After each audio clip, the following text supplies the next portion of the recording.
Mirëdita, mirë se vini në informimin javor të dhomave të specializuara të Kosovës, ku synojmë të ofrojmë gazetarëve informacion të përditësuar mbi zhvillimet e fundit në gjykatë dhe mundësinë për të bërë pyetje. Në gjykimin e Hashim Thaçit, Bashkim Smakajt, Isni Kilajt, Fadil Fazliut dhe Hajredin Kuçit për ndikim të pretenduar ndaj dëshmitarëve, gjykatësi vetëm rrëzoi kërkesën e mbrojtjes së Thaçit për të urdhëruar prokurorinë që të nxjerrë 5 kategori informacioni. Mbrojtja e Thaçit dhe prokuroria nuk u pajtuan nëse informacioni i kërkuar ishte objekt i detyrimeve për nxjerrje të materialit. Gjykatësi vetëm theksoi se procedura e duhur në lidhje me nxjerrjen e materialit përcakton që fillimisht prokuroria duhet të paraqesë njoftim të hollësishëm për çdo material dhe provë që posedon.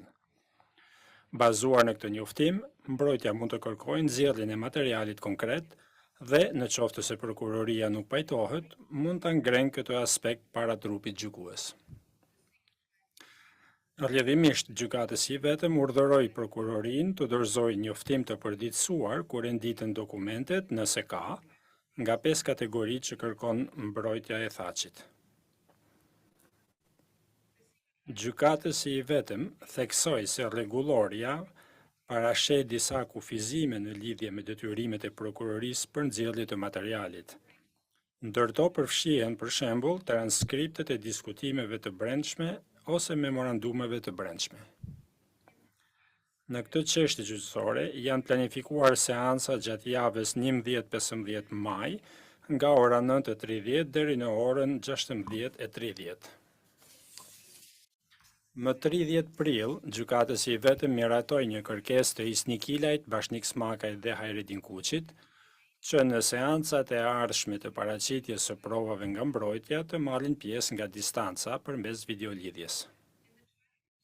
Në gjykimin e Hashim Thaçit, Kadri Veselit, Recep Selimit dhe Jakub Krasniqit, më 30 prill 2026, mbrojtja e Recep Selimit dorëzoi versionin e redaktuar publik të dosjes së saj përfundimtare, e cila ishte dorëzuar më parë si konfidenciale në janar 2026. Kjo dosje përfundimtare e mbrojtjes ishte e fundit që ende nuk ishte bërë publike.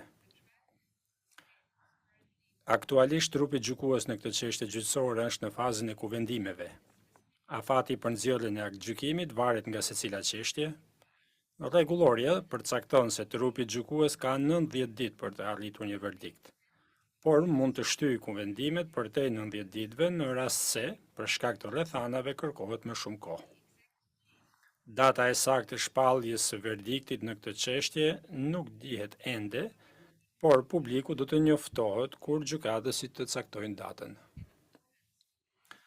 Në pajtim me rregulloren e procedurës dhe të provave, rregulla 159, trupi gjykues nuk është i detyruar të kërkojë zgjatjet e afatit. Megjithatë, ai duhet të paraqesë vendim të arsyetuar për këtë. Rregulloria nuk përcakton afat konkret për lëshimin e këtij vendimi. That was all from... Kaq kisha, mirëpres pyetjet tuaja nëse keni.